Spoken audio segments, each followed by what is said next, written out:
So in this last unit, we're kind of going to bring together everything we did with radians, finding angles in standard position, everything about right triangle trigonometry, and everything about the unit circle, so that we can find the trig functions of any angle. And I'm going to call this video part 1, and we'll do it in 2 parts. So we talked last time about the unit circle, and when we looked at trig functions around our unit circle, we had a very specific hypotenuse of 1, okay, for all of our triangles. So with the right triangle trigonometry section, I had shown you that there are very specific triangles, particularly, let's do the 45-degree, or what we call the pi/4 radian degree triangle. It's our isosceles right triangle because both angles are exactly the same. And I said, if you look at this, if you make each side 1 by using the Pythagorean theorem, we can get a hypotenuse of square root of 2. Now, clearly that particular triangle would not fit on our unit circle. But technically, a similar version of it would, because we can get that triangle to fit on our unit circle by just causing the hypotenuse to go to 1. How do you do that? Well, I can create what I call a similar triangle. A similar triangle has all the same angles and the sides are in a common ratio, meaning if I divide the hypotenuse by square root of 2, that will give me a smaller triangle with a hypotenuse of 1.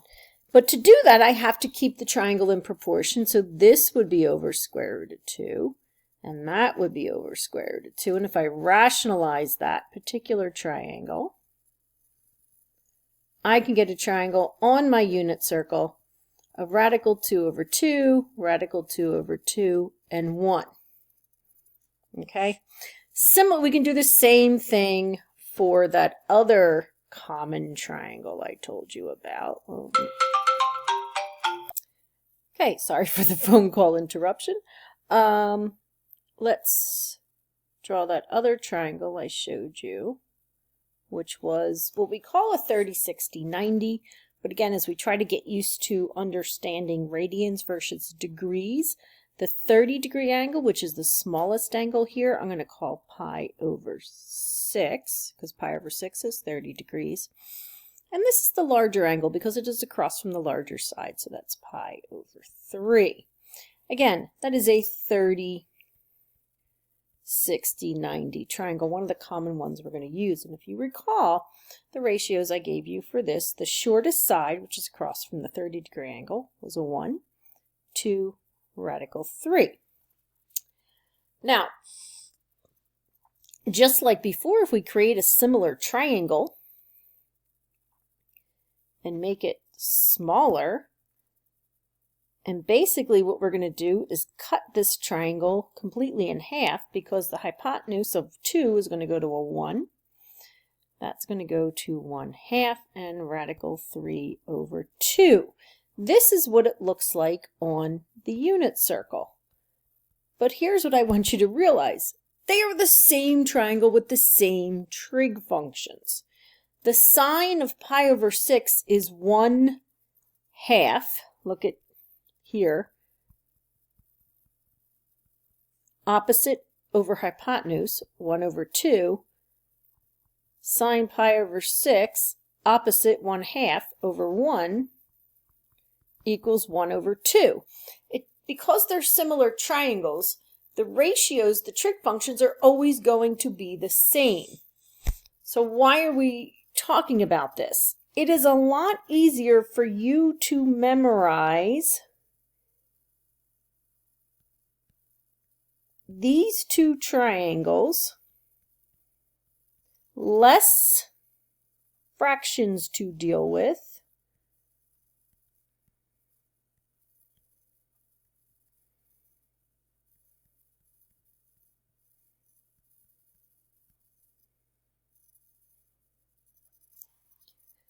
We are going to use variations of pi over 4, pi over 6, and 30, or occasionally we'll use it in degrees. That's 45 degrees, 30 degrees, 60 degrees, throughout this whole course. To be able to use them effectively, essentially, you just need to memorize these two triangles. It doesn't matter that they're not on a unit circle, because as you see, the ratios end up being exactly the same. These two triangles are so important, you're going to draw them the second you get any test in this class, and you're going to use them quite often. And this is part of how we are going to find the trig functions of any angle as we move past our unit circle.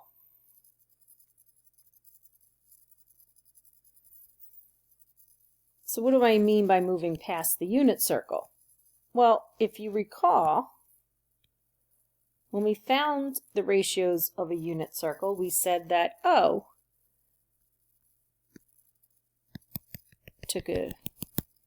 here's a point, that was 1, that's X, that was Y, and we said, let's just call this theta. We use T, we're going to use theta now. Sine of theta equals Y, because sine of theta is Y over 1. Well, now I'm going to expand this to say, you know what? It doesn't need to be a unit circle. I don't need to have a radius of 1 anymore. I'm just going to call it R. So now my sine becomes Y over R. So we're going to remove the idea that your radius is always equal to 1 on a unit circle. We're going to change it to any radius. How does that change my equations? Well, you can see right away. Cosine is X over R. Tan doesn't change, because when you take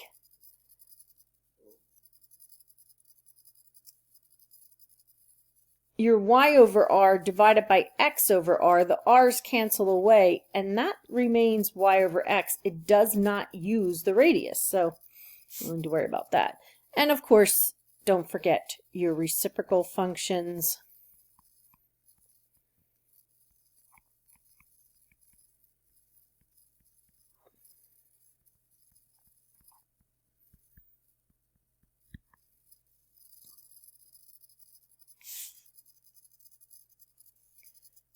So now, since we're no longer working with the unit circle, we can let our point, you don't need to draw the circle part anymore, we just care about the rectangle.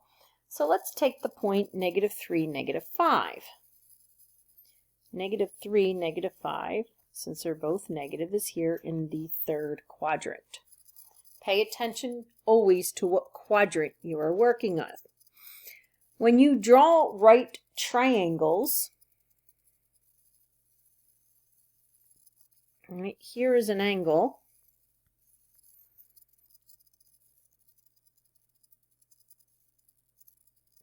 So what we would say is point P is on the terminal side of theta. Just knowing that information, we can find all trig functions.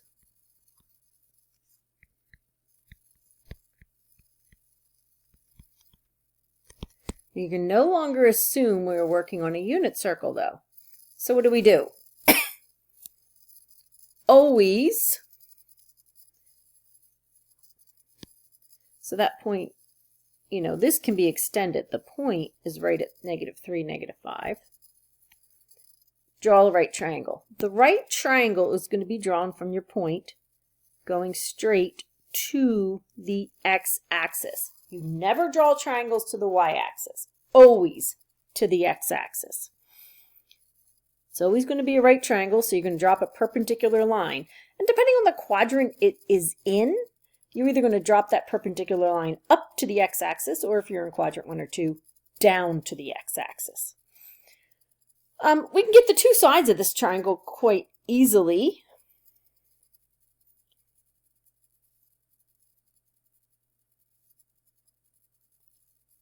This length, of course, is the y length, so that's a 5. That's your x, that's a 3. Now, normally, we don't recognize lengths as negative or positive, but when you are working in a right triangle, you really do need to include those negative and positives. What we don't have to find all our trig functions is the third side, the radius. Now, radius are always going to be positive, no matter what quadrant they're in, okay? Your lengths of your rectangle you may identify as negative depending on what quadrant it is in based off the point, recognizing, of course, that the lengths are 3 and 5. We're just using them as negative because of where they are located. So to find r,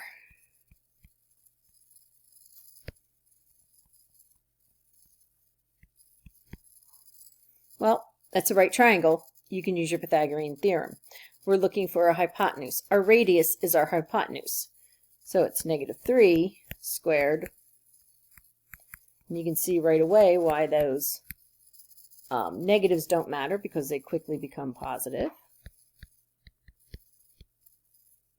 So 9 plus 25 is 34. And so we use the square root of 34 for r. And again, always positive. Keep that in mind. Radius. Never have a negative radius. All right. Once you have your right triangle, you only need to take the trig functions from this angle right here.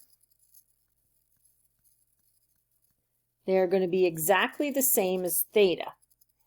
This is what we call a reference angle.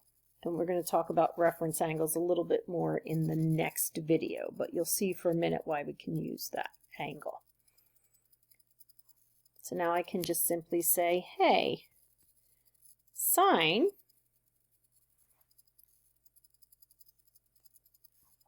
or, so we can do sine of our theta. Sine is opposite.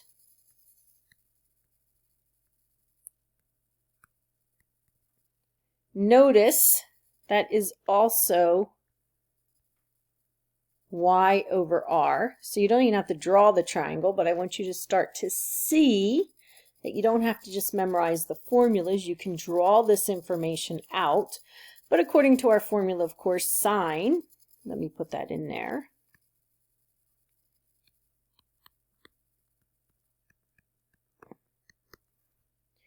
Because y is your opposite side from that reference angle over the radius of square root of 3. You would, of course, need to rationalize that by multiplying by square root of 34 over square root of 34. You get -5 square root of 34 over 34.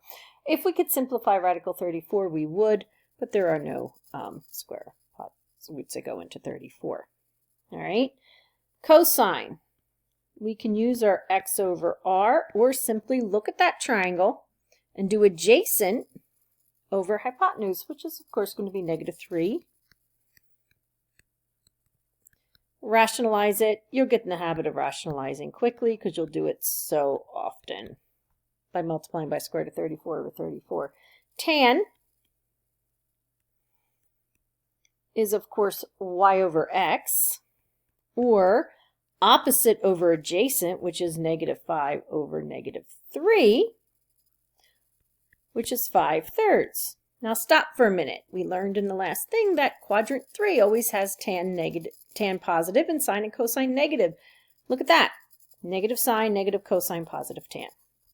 And then, of course, you can find I'm going to skip the reciprocal functions for this one, but you can always find your reciprocal functions for all of these problems.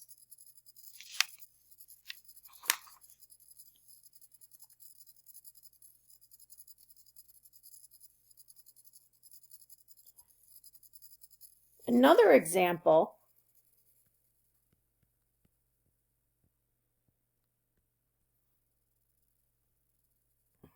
let's say we are given tan theta equals -2/3. Well, if you were only given that information, think about it. What quadrants is tan negative in? Well, tan is negative in quadrant 2 and quadrant 4. Given the value that the fraction is negative, it does not tell you if that negative is attached to the numerator or denominator, meaning the y or the x value. So that is not enough information to know where your angle falls. We would have to do just a little bit more work. Not do more work. You would have to be given more information. So every time you do a problem where it falls in a quadrant, or you're given one single trig function, you have to be given other information. And this could be all, you could be told exactly what quadrant it's in, and you just start in that quadrant. You could be given the values of theta. Hey, theta is between pi/2 and pi. That would tell you you're in quadrant 2 because pi/2 is up here and pi's here. I'm going to give you the information that cosine of this angle is greater than 0. So what does that tell me? That tells me cosine is positive. So the first part tells me tan is negative, which narrows it down to quadrant 2 or 4. The fact that cosine is positive, well, if you look at quadrant 2 and quadrant 4, only one of them have cosine positive, and it's quadrant 4. Why is that important? Well, I want you to find, let's suppose you had to find cosecant of theta. Well, cosecant is, of course, the reciprocal of sine, right? So it is hypotenuse or radius over y, or hypotenuse over opposite. But the best thing to do is to draw that triangle I was talking about.